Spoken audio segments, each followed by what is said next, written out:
നമസ്കാരം എല്ലാവർക്കും. എൻ്റെ പേര് കവിരാജ്. ഞാൻ അമ്പലപ്പുഴയിൽ നിന്നും. എൻ്റെ അർമേനിയൻ യാത്രയുമായി ബന്ധപ്പെട്ട അതിൻ്റെ ചിത്രീകരണങ്ങളും വിവരങ്ങളും അടങ്ങിയ 5ാമത്തെ എപ്പിസോഡാണ് ഇത്. ഞാൻ ഇപ്പോൾ പോകുന്നത് അർമേനിയയിലെ പ്രസിദ്ധമായ ഒരു ബ്ലൂ മോസ്ക് കാണാൻ വേണ്ടിയാണ്. അതായത് നീല കളറിലുള്ള ഒരു പള്ളി. അർമേനിയയുടെ തലസ്ഥാന നഗരിയിൽ അവശേഷിക്കുന്ന ഏക സജീവമായ പള്ളിയാണ് ഇത്. ഇതിൻ്റെ ചരിത്രവും പ്രത്യേകതയും വളരെ പ്രധാനപ്പെട്ടതാണ്. അർമേനിയൻ തെരുവുകളിലൂടെ ഉള്ള ഈ യാത്ര വളരെ വശ്യമായ ഒരു അനുഭവമായിരുന്നു. പ്രത്യേകിച്ച് ഞാൻ വിസിറ്റ് ചെയ്തത് ഈ സ്പ്രിംഗ് കാലത്ത്, വസന്തകാലത്ത് ആയിരുന്നല്ലോ. തിരക്കേറിയ വാഹനങ്ങൾക്കിടയിലും പ്രകൃതിയുടെ സൗന്ദര്യം നുകർന്നുള്ള യാത്ര അതിമനോഹരമായിരുന്നു. റോഡിൻ്റെ ഇരുവശങ്ങളിലും നിരനിരയായി നിൽക്കുന്ന മരങ്ങൾ ആകാശത്തേക്ക് പടർന്ന് പന്തലിച്ചു നിൽക്കുന്നു. റോഡിന് ഇരുവശവും നിറയെ അപ്രിക്കോട്ട് മരങ്ങളും ചെറി മരങ്ങളും പൂത്തു നിൽക്കുന്നതും കാണാമായിരുന്നു. വെളുപ്പും നേർത്ത പിങ്ക് കളറുമുള്ള പൂക്കൾ കാറ്റിൽ ഇളകിയാടുന്നത് കാണാൻ എന്തോ ഒരു ഭംഗിയാണ്. ആധുനിക വാഹനങ്ങളും പഴയ സോവിയറ്റ് കാലഘട്ടത്തിലെ ലാഡ കാറുകളും ഒരുമിച്ച് പായുന്നത് അർമേനിയൻ റോഡുകൾക്ക് ഒരു പ്രത്യേക താളമുണ്ട്. നമ്മൾ ഇപ്പോൾ കാണാൻ പോകുന്ന ബ്ലൂ മോസ്കിന് അടുത്തുള്ള മസ്തോഷ് അവന്യൂവിലാണ് നമ്മളിപ്പോൾ എത്തി നിൽക്കുന്നത്. ഞാൻ കണ്ട സവിശേഷതകളൊന്ന്, എത്ര വലിയ നഗരമാണെങ്കിലും അവിടെ പ്രകൃതിക്ക് വലിയൊരു സ്ഥാനം ഇവർ കൊടുത്തിട്ടുണ്ട്. അങ്ങനെ പ്രകൃതി സൗന്ദര്യം ആസ്വദിച്ചുകൊണ്ട് ഞാൻ ബ്ലൂ മോസ്കിൻ്റെ ഗ്രൗണ്ടിലെത്തി. 18ാം നൂറ്റാണ്ടിൽ അർമേനിയ പേർഷ്യൻ ഭരണത്തിന് കീഴിലായിരുന്ന കാലത്താണ് ഈ പള്ളി നിർമ്മിക്കപ്പെട്ടത്. 1765 അന്ന് ഏരവൻ ഭരിച്ചിരുന്ന പേർഷ്യൻ ഗവർണറായിരുന്ന ഹുസൈൻ അലി ഖാൻ ആണ് ഇത് പണി കഴിപ്പിച്ചത്. സോവിയറ്റ് യൂണിയൻ്റെ ഭരണകാലത്ത് മതപരമായ ചടങ്ങുകൾക്ക് നിയന്ത്രണങ്ങൾ വന്നപ്പോൾ ഈ പള്ളി ഒരു മ്യൂസിയമായി മാറ്റിയിരുന്നു. 1990കളിൽ സോവിയറ്റ് യൂണിയൻ്റെ തകർച്ചയ്ക്ക് ശേഷം ഇറാൻ സർക്കാരിൻ്റെ സാമ്പത്തിക സഹായത്തോടെ ഈ പള്ളി വീണ്ടും നവീകരിക്കുകയും പ്രാർത്ഥനകൾക്കായി തുറന്നു കൊടുക്കുകയും ചെയ്തു. പേർഷ്യൻ വാസ്തുവിദ്യാ ശൈലിയുടെ മനോഹരമായ ഉദാഹരണമാണ് ഈ പള്ളി. പള്ളിയുടെ പ്രധാന കവാടത്തിലും താഴികക്കുടത്തിലും മനോഹരമായ നീല ടൈലുകൾ പാകിയിട്ടുണ്ട്.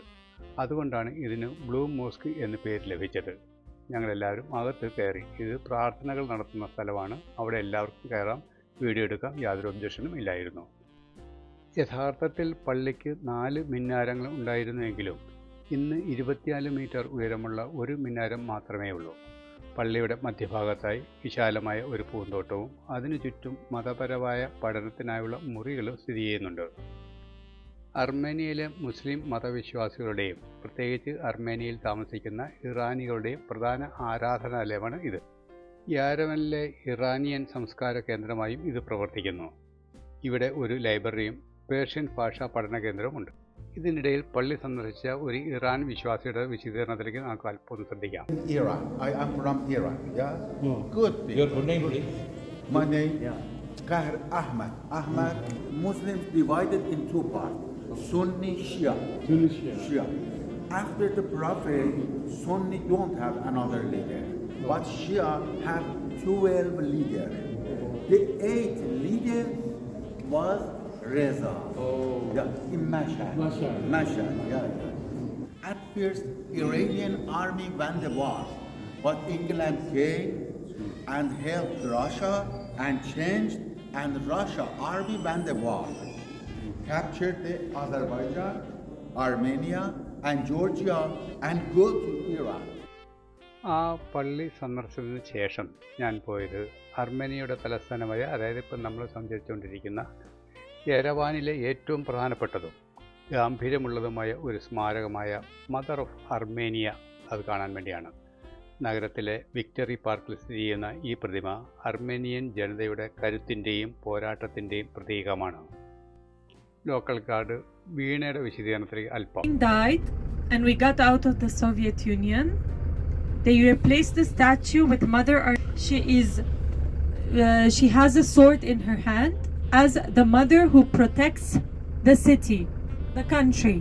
Every statue in Yerevan is facing Mount Ararat. Now the place that we're going, Mother Armenia. ആ സ്പോട്ടിൽ എത്തിച്ചേർന്നു.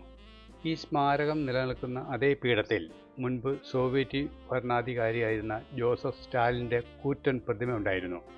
1950 സ്റ്റാലിൻ പ്രതിമ അവിടെ സ്ഥാപിച്ചത്. എന്നാൽ പിന്നീട് സോവിയറ്റ് യൂണിയനിലുണ്ടായ രാഷ്ട്രീയ മാറ്റങ്ങളെ തുടർന്ന് 1962 അത് നീക്കം ചെയ്യുകയും 1967 ആ സ്ഥാനത്ത് ഇന്നത്തെ നമ്മളിപ്പോൾ കണ്ടുകൊണ്ടിരിക്കുന്ന ഈ മദർ ഓഫ് അർമേനിയയുടെ പ്രതിമ സ്ഥാപിക്കുകയും ചെയ്തു. ഒരു വലിയ വാൾ ഉറയിലിട്ട് 2 കൈയും പിടിച്ചു നിൽക്കുന്ന ഒരു സ്ത്രീയുടെ രൂപമാണ് ഇത്. ഇത് സമാധാനത്തിന് വേണ്ടിയുള്ള കരുത്താണെന്ന് സൂചിപ്പിക്കുന്നത്. അർമേനിയയ്ക്ക് നേരെ ഒരു ഭീഷണി ഉണ്ടായാൽ സംരക്ഷിക്കാൻ താൻ സന്നദ്ധയാണെന്ന ഭാവമാണ് ഇതിനുള്ളത്. 22 മീറ്റർ ഇതിന് ഉയരമുണ്ട്. തുടരും.